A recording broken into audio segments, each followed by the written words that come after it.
지금 당장 한국을 경계 대상 1위로 올려야 합니다. 전 국방부 공급망 수석자문관 출신 분석관의 이 한마디에 워싱턴 브루킹스 연구소 비공개 세미나실이 발칵 뒤집혔습니다. 방산 전문가 23명, 연간 방산 계약 규모만 수천억 달러를 다루는 이들이 전부 자리에서 들고 일어났습니다. 중국도 러시아도 아닌 동맹국 한국을 경계하라는 발언에 미 국방부 관계자들이 경악했죠. 한국 방산은 미국이 기술 이전해준 결과물에 불과합니다. 제자가 스승 흉내를 내는 거죠. RTX 전략기획부사장이 코웃음을 쳤습니다. 그런데 단 18개월 만에 노르웨이와 폴란드가 미국이 아닌 한국을 선택했습니다. 더 충격적인 건 그 이유가 가격이 아니라 납기였다는 것. 미국은 60개월, 한국은 18개월. 그리고 더더욱 충격적인 것은 미국의 대중 관세 장벽 145%가 오히려 한국 기업들에게 역대 최대의 강줄기를 만들어주고 있었다는 사실. 배터리, 반도체, 조선 세 분야 동시에. 과연 경계의 진짜 의미는 무엇이었을까요? 그리고 보고서를 쓴 분석관이 마지막에 꺼낸 할아버지의 낡은 메모지에는 무슨 글씨가 적혀 있었을까요? 지금부터 그 전말을 공개합니다. 영상이 시작되기 전에 구독과 좋아요 먼저 부탁드립니다. 그리고 여러분은 대한민국 하면 어떤 자부심이 떠오르시나요? 댓글로 알려주세요. 제일 공감 가는 댓글에는 제가 직접 답글 드리겠습니다. 대한민국 파이팅! 안녕하세요. 저는 레이첼 서머스입니다. 2026년 1월 중순. 워싱턴의 겨울은 유난히 길게 느껴졌습니다. 조지타운 거리에 낮게 깔린 안개가 포토맥 강 너머에서 흘러들어오고 있었습니다. 저는 K 스트리트 모퉁이에서 발걸음을 멈췄습니다. 손에는 두툼한 서류 봉투 하나. 안에는 제가 지난 넉 달 동안 밤을 새워 완성한 92페이지짜리 보고서가 들어있었습니다. 49살. 미 무역대표부에서 동아시아 수석협상관으로 21년을 보내고 작년에 CSIS 비상임 선임연구원으로 자리를 옮겼습니다. 그 21년 동안 저는 한 가지 일만 했습니다. 미국이 어디에 의존하고 있는지, 그 의존의 실이 끊기면 무엇이 무너지는지를 추적하는 일이었습니다. 그리고 그 추적의 끝에서 나온 보고서 제목이 이것이었습니다. 2026년 전략 공급망 긴급 재평가 대체 불가 파트너 재지정 대한민국. 동맹국의 대체 불가라는 표현을 쓰는 건 통상적인 외교 언어가 아니었습니다. 하지만 데이터는 그렇게 말하고 있었습니다. 아니, 더 정확히는 이렇게 말하고 있었습니다. 우리가 한국 없이는 더 이상 움직일 수 없다고. 오늘 이 보고서를 들고 들어갈 곳은 조지타운 대학 맥도너 스쿨 비공개 브리핑룸이었습니다. 참석자 명단을 다시 확인했습니다. 23명. 국방부 산업기반 분석팀 상원, 군사위원회, RTX, 로키드 마틴, 국무부 동아시아국, R&D 연구소, 의회조사국. 미국의 안보와 방산 정책을 실질적으로 결정하는 사람들이 한 방에 모이는 자리였습니다.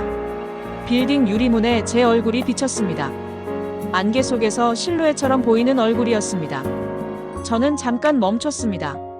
이 문을 열고 들어가면 아마 혼자가 될 겁니다. 그 방 안에서 처음 30분 동안은 완전히 혼자일 겁니다. 하지만 데이터는 제 편입니다. 그리고 기억도 제 편입니다. 그 기억은 할아버지로부터 왔습니다. 저는 서류 봉투를 더 단단히 쥐고 문을 밀었습니다. 복도를 걸어 올라가면서 생각했습니다. 이 나라가 얼마나 멀리 왔는지 그것을 이 방 안 사람들이 알아야 합니다. 모르면 우리가 틀린 전략 위에 서 있는 겁니다. 저는 숨을 한 번 깊이 들이쉬었습니다. 그리고 브리핑룸 문을 열었습니다. 23명의 눈이 일제히 저를 향했습니다. 브리핑룸 문이 닫혔습니다. 23명의 시선이 저에게 고정된 채 방 안은 잠깐 조용했습니다. 저는 자리에 앉지 않았습니다. 스크린을 켜고 첫 슬라이드를 띄웠습니다. 단 2줄이었습니다. 2026년 전략 공급망 재평가 대체 불가 파트너 재지정 국가 대한민국. 그리고 그 아래 작은 글씨로 하나 더. 우리는 지금 한국 없이 한 발짝도 못 움직이게 됐습니다. 방 안이 술렁였습니다. 왼쪽 테이블 앞자리에 앉아있던 RTX 전략기획부사장 월터 그레이엄이 즉각 반응했습니다. 56세, 방산업계 32년 경력의 사람. 그는 팔짱을 끼고 뒤로 기댔습니다. 서머스 선임연구원, 동맹국을 대체 불가로 재지정한다는 게 외교적으로 어떤 의미인지 알고 계십니까? 냉소가 실린 목소리였습니다. 로키드 마틴 아태 전략 이사 낸시 콜번도 눈썹을 치켜 올렸습니다. 저는 그레이엄을 바라봤습니다. 그리고 천천히 말했습니다. 그레이엄 부사장님, 제가 오늘 이 자리에서 드리고 싶은 말은 딱 하나입니다. 우리가 지난 30년간 놓친 것이 있는데 그것은 한국이 변했다는 사실입니다. 그런데 우리의 전략은 아직도 변하지 않은 한국을 기준으로 짜여 있습니다. 그 간극이 지금 우리의 공급망을 흔들고 있습니다. 잠깐의 침묵이 흘렀습니다. 상원군사위원회 수석보좌관 피터 홀링이 안경을 고쳤으며 끼어들었습니다. 구체적으로 어떤 분야를 말씀하시는 겁니까? 그 목소리에는 날이 서 있었습니다. 저는 대답하는 대신 리모컨을 집어들었습니다. 반도체, 배터리, 조선, 방산. 네 분야입니다. 그리고 각 분야에서 한국이 빠졌을 때 미국이 어떻게 되는지를 보여드리겠습니다. 방한 23명이 자세를 조금씩 고쳐 앉았습니다. 가장 중요한 것은 그들의 표정이 조롱에서 의문으로 바뀌기 시작했다는 점이었습니다. 저는 그 변화를 알아챘습니다. 브리핑이 시작됐습니다. 브리핑이 본격적으로 시작되기 전에 저는 자신을 소개했습니다. 저는 레이철 서머스입니다. 미 무역대표부에서 동아시아 수석협상관으로 21년을 일했습니다. 그 기간 동안 제가 한 일의 본질은 두 가지였습니다. 첫째, 미국이 어디서 무엇을 얼마나 의존하는지를 숫자로 추적하는 것. 둘째, 그 의존의 고리가 끊겼을 때 어떤 연쇄 붕괴가 일어나는지를 시뮬레이션하는 것이었습니다. 오늘 이 보고서는 그 21년의 데이터가 가리키는 결론입니다. 방한 23명을 하나씩 훑었습니다. 월터 그레이엄, RTX 전략기획 부사장. 방산업계 32년. 한국방산이 RTX의 해외 계약을 잠식할 때마다 가장 강하게 항의해온 사람이었습니다. 낸시 콜번, 로키드 마틴 아태 전략 이사. 49세. 표정에 여유가 있어 보였지만 눈 뒤에서 뭔가를 계산하고 있는 사람의 얼굴이었습니다. 피터 홀링, 상원군사위원회 수석보좌관. 안경 너머 눈빛이 칼처럼 날카로웠습니다.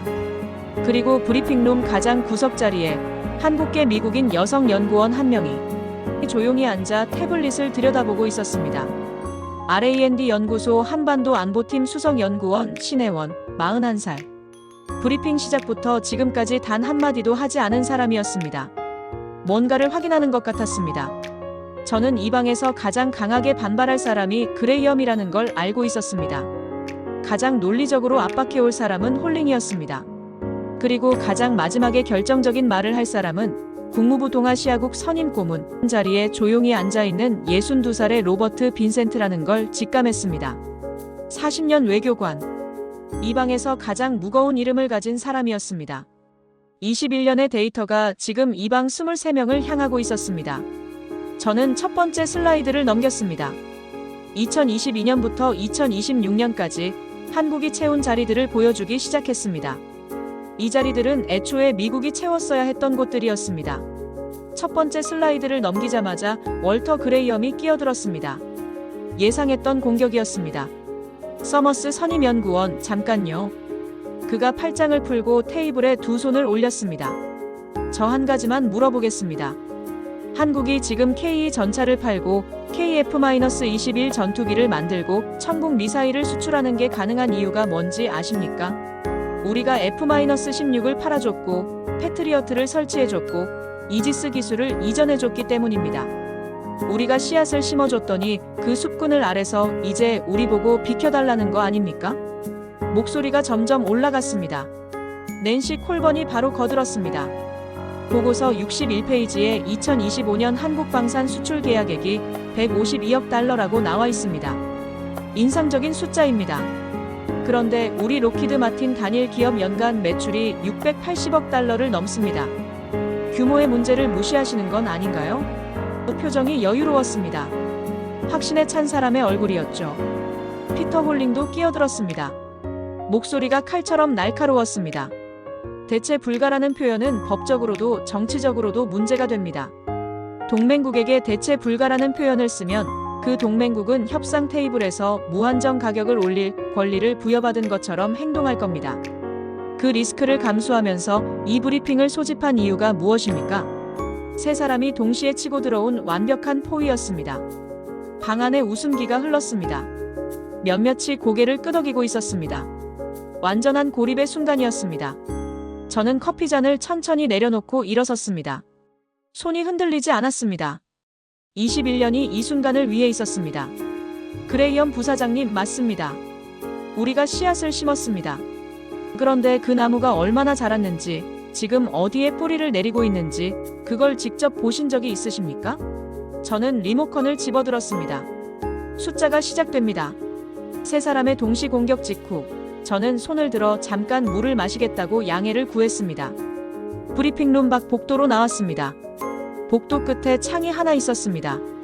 포토맥 강이 멀리 보이는 창이었습니다. 강 위에 안개가 아직 걷히지 않아 있었습니다. 솔직하게 말씀드리겠습니다. 그 순간 물러서고 싶었습니다. 보고서를 가방에 넣고 나와서 석 달 후에 좀 더 부드러운 표현으로 다시 쓰면 어떨까 하는 생각이 스쳤습니다. 대체 불가 대신 전략적 심층 협력 국가라든가 핵심 공급망 허브라든가 그런 표현을 쓰면 저 방안에서 아무도 흥분하지 않을 겁니다. 회의는 편안하게 끝나고 보고서는 서랍에 들어가겠죠. 하지만 저는 알고 있었습니다. 서랍에 들어간 보고서는 아무것도 바꾸지 못합니다. 그리고 그 서랍 안에서 우리의 전략은 계속 틀린 전제 위에 서 있게 됩니다. 그 틀린 전제가 언젠가 실제 공급망 붕괴라는 형태로 현실이 될 때, 그때 가서는 이미 늦습니다. 할아버지 생각이 났습니다. 6.25 전쟁에 군수장교로 참전했던 할아버지 헨리 서머스. 할아버지가 살아계실 때 자주 하시던 말씀이 있었습니다. 레이철, 불편한 진실을 말하는 건 쉬운 일이 아니야. 하지만 말하지 않으면 그 불편함이 결국 더 큰 대가로 돌아온다. 저는 창밖을 바라보며 속으로 말했습니다. 맞습니다, 할아버지. 저는 지금 그 불편함을 말해야 합니다. 복도를 다시 걸어갔습니다. 브리핑룸 문손잡이를 잡았습니다. 저 안에 들어가면 또 혼자일 겁니다. 하지만 혼자일 때 가장 중요한 선택을 할 수 있다는 것도 알고 있었습니다. 문을 당겼습니다. 23명의 눈이 다시 저를 향했습니다. 저는 자리에 서서 천천히 말했습니다. 계속하겠습니다. 데이터를 보여드리죠. 스크린에 지도가 하나 떴습니다. 동유럽 나토 동부 전선 지도였습니다. 폴란드에서 루마니아까지 이어지는 선이 붉게 표시되어 있었습니다. 그리고 그 선 위에 작은 깃발들이 하나씩 박혀 있었습니다. 전부 태극기였습니다. 2025년 말 루마니아 정부는 육군 주력 전차 교체 사업의 최종 결정을 내렸습니다. 최종 후보에 오른 두 기종은 미국의 에미레이 에이브람스와 한국의 K2 전차였습니다. 루마니아 국방부는 K2를 선택했습니다. 낸시 콜번의 표정이 굳어졌습니다. 로키드 마틴이 에이브람스 마케팅 지원을 해오던 프로젝트였습니다. 에이브람스가 아닌 K2를 선택한 이유가 무엇인지 아십니까? 루마니아 국방부 조달위원회 공식 평가 보고서를 보면 결정 요인 1순위는 납기였습니다. 미국 측이 제시한 납기는 46개월에서 60개월 사이. 한국 측은 24개월을 제시했고 여기에 루마니아 현지 조립 라인 구축과 기술 이전 패키지를 함께 묶었습니다. 루마니아 입장에서는 무기를 사는 게 아니라 자국 방산 산업의 씨앗을 받는 계약이었습니다. 동유럽 국가들이 원하는 건 단순한 무기 구매가 아닙니다. 전시의 공급이 끊기지 않는 자금 능력이었습니다. 그리고 그 능력을 함께 키워주는 파트너를 원했습니다. 같은 기간 폴란드는 어떻습니까? 2025년 8월 현대로템이 폴란드와 K2 전차 2차 수출 계약을 65억 달러 규모로 확정했습니다. 같은 해 12월에는 한화에어로스페이스와 천무 다연장 로켓 5조 6천억 원 규모의 3차 계약이 추가됐습니다. 2026년 올해부터는 폴란드 현지에서 K2PL 전차 생산이 공식 시작됩니다. 나토 동부 전선이 한국산 무기 체계로 채워지고 있습니다. 그레이엄의 팔짱이 조금 풀렸습니다. 처음으로 자세가 달라진 순간이었습니다. 낸시 콜번이 메모지에 뭔가를 받아 적기 시작했습니다. 구석자리 신혜원이 태블릿에서 눈을 들어 스크린을 바라봤습니다. 이 방에서 처음으로 침묵의 질이 달라졌습니다. 조롱이 아닌 경청의 침묵이었습니다. 브리핑이 시작된 지 1시간 40분이 지나 있었습니다. 신혜원은 그 시간 내내 단 한마디도 하지 않았습니다. 다른 사람들이 질문을 던지고 반박을 시도하고 서로 눈빛을 교환하는 동안 그녀는 구석 자리에서 태블릿만 들여다보고 있었습니다. 뭔가를 검색하는 게 아니라 확인하고 있는 것 같았습니다. 그런데 제가 루마니아 K2 데이터를 마무리하던 순간 그녀가 조용히 손을 들었습니다. 방안의 시선이 일제히 그녀에게 쏠렸습니다. 서머스 선임연구원, 데이터를 하나 추가해도 될까요? 목소리가 작았지만 또렷했습니다.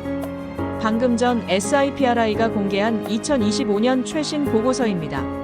신혜원이 태블릿 화면을 공유했습니다. 한국 방산 수출 계약 중 현지 생산 또는 기술 이전이 포함된 비율이 68%입니다. 미국은 21%입니다. 그리고 에스토니아, 폴란드, 루마니아, 베트남 모두 기술 이전 패키지가 포함된 계약을 맺었습니다. 한국은 무기를 파는 게 아니라 방산 생태계를 같이 만들어주고 있습니다. 그레이엄이 즉각 반격했습니다. 그건 기술 유출 아닙니까? 우리 동맹에 뿌린 씨앗이 이제 우리 경쟁자를 키우고 있는 거잖아요. 신혜원이 차분하게 대답했습니다. 그레이엄 부사장님, 구매국 입장에서 기술 이전은 유출이 아닙니다. 전시의 공급선이 끊기지 않는 자금 능력입니다. 우크라이나 전쟁 이후 유럽은 단 하나를 원합니다. 전쟁이 나도 무기 공급이 멈추지 않는 파트너. 그 파트너가 지금 한국입니다. 그레이엄의 얼굴이 달아올랐습니다. 하지만 반박하지 못했습니다. 저는 신혜원과 잠깐 눈이 마주쳤습니다. 그녀의 눈빛에서 오랫동안 억눌러온 무언가가 느껴졌습니다. 저는 속으로 생각했습니다. 이 방에서 오늘 가장 용감한 첫마디는 그녀의 것이었습니다. 그리고 이 방의 흐름이 바뀌기 시작했습니다. 스크린을 바꿨습니다. 반도체 시장 점유율 그래프가 떴습니다. 세로축은 시장 점유율, 가로축은 연도. 2020년부터 2026년까지의 변화가 한눈에 들어왔습니다.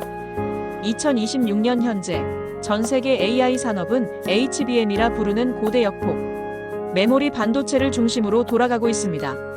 엔비디아의 GPU가 아무리 뛰어나도 HBM 없이는 AI 연산 자체가 불가능합니다. 이 HBM의 90% 이상이 단 두 회사의 손에 있습니다. SK하이닉스와 삼성전자. 둘 다 한국 기업입니다. SK하이닉스는 2025년 하반기 세계 최초로 HBM4 12단 제품 양산을 시작했습니다. 엔비디아 CEO 젠슨 황이 직접 SK하이닉스 전시 부스를 찾아가 HBM사를 잘 지원해달라고 했다는 건 이미 업계에 알려진 사실입니다. 삼성전자도 HBM4 양산 준비를 완료했습니다. 일시, 즉 10나노급 6세대 다이램을 세계 최초로 탑재한 제품입니다. 피터 홀링이 끼어들었습니다. 그건 민간 반도체 산업 이야기 아닙니까? 안보와 무슨 상관입니까? 저는 고개를 저었습니다. 전혀 민간 이야기가 아닙니다. 미 공군 차세대 전투기 AI 제어 시스템, 미 해군 사이버 방어망, 국방부 전장 빅데이터 분석 플랫폼. 이 모든 것에 HBM이 들어갑니다. 그리고 그 HBM의 공급선이 한국에 집중되어 있습니다. 그래프에서 파란색 막대, 한국 점유율을 손가락으로 가리켰습니다. 미국이 중국의 반도체 수출 규제를 강화하는 동안 중국이 배제된 자리를 한국이 채웠습니다. 우리가 쌓은 관세댐이 역설적으로 한국 반도체 기업에게 가장 큰 강줄기를 만들어줬습니다. 그리고 그 강물은 지금 미국의 AI 군사 기술을 떠받치고 있습니다. 홀링이 처음으로 자세를 고쳐 앉았습니다. 메모지에 펜을 쥐었습니다. 낸시 콜버는 화면을 바라보며 입을 꾹 다물었습니다. 그레이엄은 아직 팔짱을 끼고 있었지만 시선만큼은 스크린에 고정되어 있었습니다. 방 안 분위기가 달라지고 있었습니다. 반박하는 목소리가 줄어들고 메모하는 손이 늘어났습니다. 저는 가장 민감한 카드를 꺼낼 차례라는 걸 알았습니다. 스크린에 새 슬라이드가 떴습니다. 제목은 5글자였습니다. MASGA. 저는 먼저 물었습니다. 이 방에서 이 단어를 아는 분이 계십니까? 아무도 손을 들지 않았습니다. 저는 계속했습니다. MASGA는 한미조선 협력 프로젝트입니다. 2025년부터 미 해군 함정의 유지보수 정비, 즉 MRO 사업 일부를 한국조선소에 위탁하는 방안이 공식 논의 테이블에 올라왔습니다. 현재 한화오션과 HD현대중공업이 이 사업 협상에 참여하고 있습니다. 2025년 한 해 동안 미 해군 관계자들이 한국조선소를 방문한 횟수만 12차례가 넘습니다. 이것은 단순한 타당성 검토가 아닙니다. 이미 절실해진 현실을 어떻게 처리할 것인가의 문제입니다. 그레이엄이 자리에서 벌떡 일어났습니다. 잠깐만요. 그건 있을 수 없는 일입니다. 미 해군 함정을 외국 조선소에 넣는다는 게 말이 됩니까? 주권 문제고 군사 기밀 문제입니다. 목소리가 높았습니다.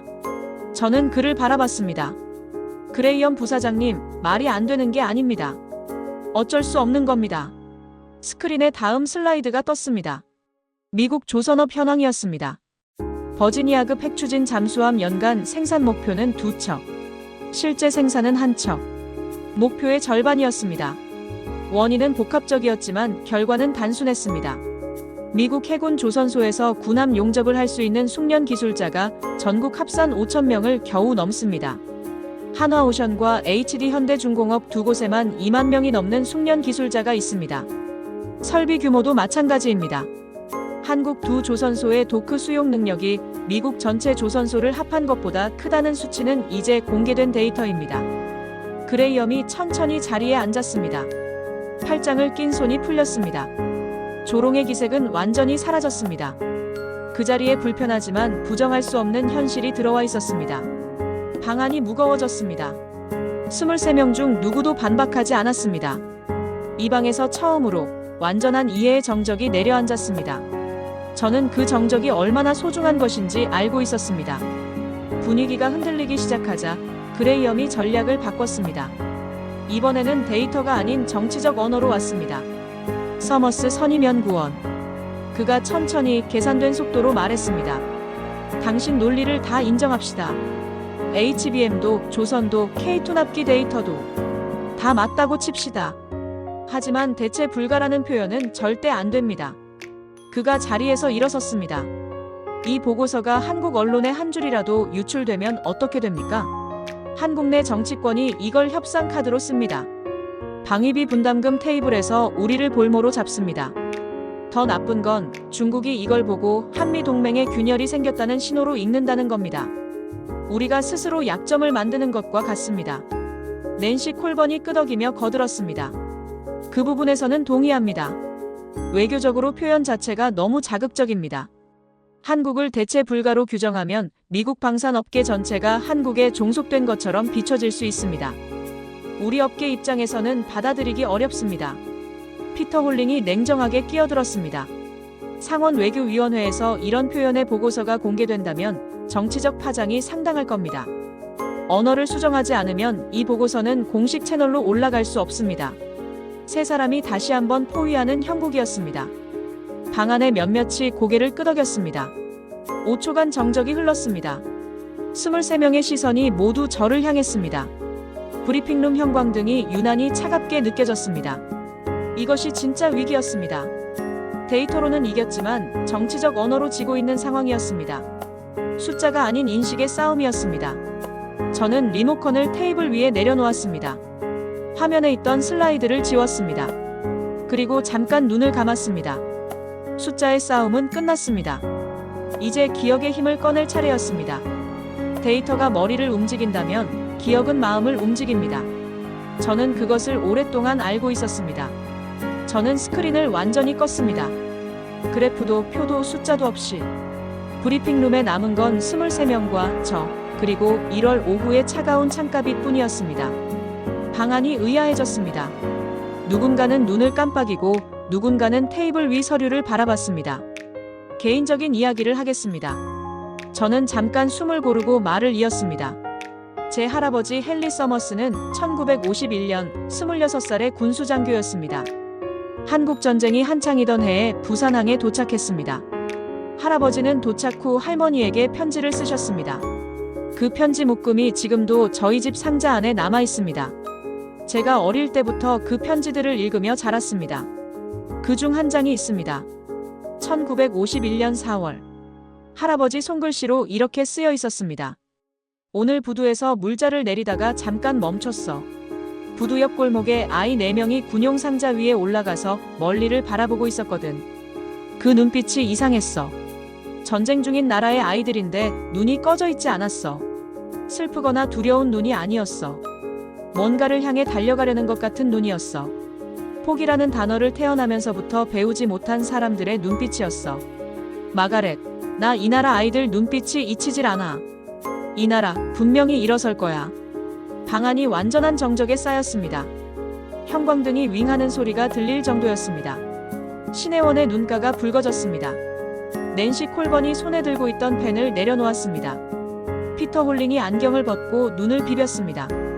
그레이엄은 테이블 위에 두 손을 올린 채 고개를 숙이고 있었습니다. 저는 목소리가 조금 흔들리는 걸 느꼈습니다. 하지만 멈추지 않았습니다. 할아버지는 귀국 후에도 그 편지 이야기를 자주 하셨습니다. 저 나라 아이들 눈빛이 잊히지 않는다는 말을. 그리고 제가 국무부에 들어가던 날 그 편지 상자를 저에게 건네주시며 말씀하셨습니다. 레이철, 저 나라가 어디까지 가는지 내가 지켜봐라. 분명히 세상을 놀라게 할 거야. 저는 그 말씀을 21년 동안 가슴에 품고 살았습니다. 목이 조금 메어왔습니다. 하지만 멈추지 않았습니다. 할아버지가 부산항에서 보셨던 그 눈빛의 아이들이 어디로 갔는지 제가 21년 동안 추적한 결과를 말씀드리겠습니다. 2025년 한국의 방산 수출 계약액은 152억 달러를 기록했습니다. 그중 90% 이상이 6월 이후 단 반년 만에 체결됐습니다. 폴란드 K2 전차 2차 계약 65억 달러, 천무 다연장 로켓 3차 계약 5조 6천억 원, 에스토니아 천무 유도 무기 계약 4,400억 원, 페루 K2 전차와 K808 장갑차 합의 2조 9천억 원, 그리고 루마니아는 에이브람스 대신 K2를 선택했습니다. LNG 운반선 글로벌 수주 잔량의 75%가 한국 조선소에 쌓여 있습니다.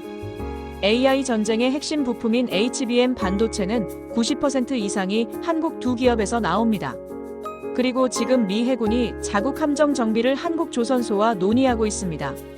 이것이 21년 동안 제가 추적해온 숫자들의 결론입니다. 할아버지가 부산항 골목에서 보셨던 그 눈빛의 아이들이 여기 있습니다. 미국이 필요로 하는 반도체를 만들고 유럽이 필요로 하는 전차를 만들고 미 해군이 정비를 맡기려는 조선소를 운영하는 나라. 우리가 없으면 안 된다고 생각했는데 이제 우리가 그 나라 없이는 안 되는 상황이 됐습니다. 방안이 더 깊은 침묵 속으로 가라앉았습니다. 그레이엄이 고개를 들었습니다. 아까의 냉소는 이미 오래전에 사라진 자리였습니다. 낸시 콜번이 말했습니다. 서머스 선임연구원, 감정은 이해합니다. 그런데 정책적으로 무엇을 바꿔야 하는지 구체적인 방향이 필요합니다. 목소리에 날이 없었습니다. 진지하게 듣고 있는 사람의 말이었죠. 저는 고개를 끄덕이며 마지막 카드를 꺼낼 준비를 했습니다. 스크린을 다시 켰습니다. 단 두 문장이 화면을 가득 채웠습니다. 우리가 경계해야 할 것은 한국이 아닙니다. 방안이 조용해졌습니다. 그리고 다음 문장이 천천히 떴습니다. 우리가 경계해야 할 것은 한국의 변화를 아직도 직시하지 못하는 우리 자신입니다. 정적이 내려앉았습니다. 저는 천천히 말했습니다. 우리는 오랫동안 한국을 보호하는 나라라고 생각했습니다.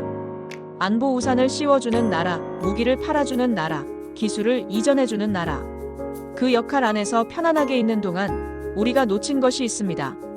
한국이 달라지고 있다는 사실이었습니다. 그 변화를 직시하지 않은 결과가 지금 우리의 공급망 취약성으로 나타나고 있습니다. 2026년의 한국은 다른 나라입니다. 루마니아와 폴란드의 나토 방어선을 무장시키는 나라입니다. AI 군사기술의 핵심 부품을 공급하는 나라입니다. 미 해군 함정 정비를 맡을 조선소를 가진 나라입니다. 베트남과 페루에까지 방산 생태계를 수출하는 나라입니다. 2027년까지 세계 방산 4대 강국 진입을 국정 목표로 내건 나라입니다. 그런데 우리의 전략 문서는 아직도 2000년대 초반 기준으로 작성돼 있습니다. 문제는 한국이 강해졌다는 게 아닙니다. 문제는 우리가 그 강해진 한국을 여전히 하청국, 시장, 보호 대상으로만 보고 있다는 겁니다. 그 인식의 공백이 우리 전략의 맹점이 됩니다. 그 맹점을 누가 파고드는지 아십니까? 우리를 견제하려는 세력이 파고듭니다. 우리가 스스로 인식을 바꾸지 않으면 그 공백은 우리 방식으로 채워지지 않습니다. 낸시 콜번이 입을 열려다 멈췄습니다. 그녀의 눈빛에서 뭔가가 바뀌고 있었습니다. 피터 홀링이 메모지를 단단하게 쥐었습니다. 그레이엄은 팔짱을 낀 채 화면을 바라보고 있었는데 그 자세가 방어가 아닌 생각하는 사람의 자세로 달라져 있었습니다. 로버트 빈센트가 처음으로 천천히 일어섰습니다. 국무부 동아시아국 선임 고문 로버트 빈센트가 완전히 일어섰습니다. 62살. 회색 머리카락이 브리핑룸 형광등에 하얗게 빛났습니다. 이 방에서 가장 오래 침묵을 지키던 사람이었습니다. 40년 외교관. 이 자리에서 가장 무거운 이름을 가진 사람이 마침내 입을 열었습니다. 서머스 선임연구원. 낮고 무게 있는 목소리였습니다. 나는 1988년에 서울에 부임한 적이 있어. 서울 올림픽을 앞두고 온 나라가 달아올라 있던 시절이었죠. 그때 한국 외교관들의 눈빛이 기억납니다. 무언가를 향해 달려가려는 눈빛. 그때는 그것이 단순한 열정인 줄 알았소. 지금 당신이 보여준 숫자들을 보고 나서야 알았습니다. 그 눈빛은 열정이 아니라 방향이었다는 걸 그들은 이미 알고 있었던 겁니다. 어디로 가야 하는지를. 그가 잠시 말을 멈췄습니다. 당신 보고서 제목을 바꾸시오. 대체 불가 파트너라는 단어 대신 전략적 필수국이라고 써요. 그것이 오늘 이 방에서 우리가 동의할 수 있는 언어입니다. 그리고 그 언어로 다음 주 상원 외교위원회에 제출하겠소. 정적이 흘렀습니다. 5초, 10초. 그리고 신혜원이 조용히 박수를 치기 시작했습니다. 작은 박수였지만 분명한 박수였습니다. 그 박수가 퍼져나갔습니다. R&D 연구소 연구원이 따랐습니다. 국방부 산업기반 분석관이 따랐습니다. 의회 조사국 연구원이 따랐습니다. 16, 19, 22명. 그레이엄은 박수를 치지 않았습니다. 하지만 고개를 천천히 끄덕이고 있었습니다. 그리고 낮게 말했습니다. 루마니아 K2 납기 데이터는 RTX 측에서도 검토가 필요합니다. 그리고 MASGA 관련해서는 우리 쪽에서도 논의해볼 여지가 있겠습니다. 그것으로 충분했습니다. 빈센트가 보고서를 서류 가방에 넣으며 마지막으로 말했습니다. 서머스 선임연구원, 다음 주 목요일 상원 외교위원회 브리핑에 이 보고서를 가져가겠소. 제목은 내가 제안한 대로 수정하고. 그리고 돌아서서 나갔습니다. 저는 그 뒷모습을 보며 미소를 지었습니다. 처음부터 그게 제가 하고 싶었던 말이었습니다. 다만 전략적 필수국이라고 쓰면 아무도 이 브리핑에 오지 않았을 겁니다. 사람들이 하나둘 자리를 떴습니다. 명함을 교환하고 짧은 대화들이 이어졌습니다. 그레이엄이 마지막으로 지나가면서 멈췄습니다. 아무 말도 하지 않았습니다. 그냥 저를 한번 바라보고 고개를 끄덕이고 문 쪽으로 걸어갔습니다. 그 눈빛 하나가 오늘들은 어떤 말보다 묵직하게 남았습니다. 길고 긴 싸움 끝에 상대방의 눈빛에서 인정을 읽을 때의 그 무게감이었습니다. 신혜원이 마지막으로 다가왔습니다. 다른 사람들이 다 나가고 나서야 천천히 걸어왔습니다. 서머스 선임연구원. 네. 그녀가 잠깐 망설였습니다. 할아버지 편지 이야기 감사했습니다. 목소리가 조용했습니다. 저도 부모님이 이민 오셔서 제가 여기 있는 거예요. 부모님이 늘 하시던 말씀이 있었습니다. 우리가 떠나온 나라가 얼마나 대단한 나라인지 미국 사람들이 모른다고. 그게 오랫동안 서러웠는데. 그녀가 눈을 깜빡였습니다. 오늘 이 방에서 23명이 알았습니다. 저는 아무 말도 하지 못했습니다. 그냥 그녀의 손을 잠깐 잡았습니다. 그것으로 충분했습니다. 빈센트가 마지막으로 나가면서 문을 잡아줬습니다. 그 문이 천천히 닫혔습니다. 브리핑룸에 저 혼자 남았습니다. 23개의 빈 의자, 식어버린 커피잔들, 누군가가 흘리고 간 메모종이 한 장. 저는 창가로 다가갔습니다. 포토맥 강위의 아침 안개가 오후 햇살에 완전히 걷혀 있었습니다. 강물이 햇빛을 받아 반짝이고 있었습니다. 마지막으로 스크린을 켰습니다. 아까 브리핑에서 쓰지 않고 맨 마지막으로 남겨두었던 슬라이드였습니다. 한반도를 중심으로 붉은 선들이 사방으로 뻗어나가는 세계 지도였습니다. 동유럽으로, 중동으로, 동남아시아로, 남미로, 그리고 북미로. HBM 반도체가 이 선을 따라 움직이고 KE 전차가 이 선을 따라 유럽 평원을 굴러가고 천무 로켓이 이 선을 따라 하늘을 겨누고 LNG 운반선이 이 선을 따라 대양을 가르고 있었습니다. 한반도를 중심으로 세상이 연결되어 있었습니다. 핸드백에서 낡은 편지 봉투 하나를 꺼냈습니다. 할아버지의 손글씨. 마가렛, 이 나라 아이들 눈빛이 잊히질 않아. 이 나라 분명히 일어설 거야. 편지를 가슴에 가볍게 얹었습니다. 할아버지 말씀이 맞았습니다. 그리고 지금 세상이 알기 시작했습니다. 어떤 나라도 처음부터 강하지 않습니다. 하지만 포기하지 않는 나라는 반드시 세상이 필요로 하는 나라가 됩니다. 전쟁의 잿더미 위에서 일어선 나라가 이제 세계 공급망의 심장이 됐습니다. 미 해군의 함정을 정비하는 나라가 됐습니다. 유럽의 방어선을 지키는 나라가 됐습니다. AI 전쟁의 탄환을 만드는 나라가 됐습니다. 대한민국이 바로 그 증거입니다. 오늘 영상을 끝까지 함께 해주셔서 진심으로 감사합니다.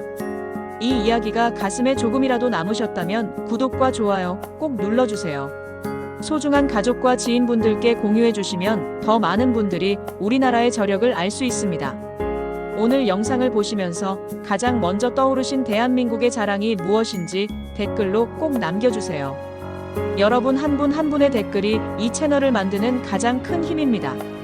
오늘도 대한민국 파이팅!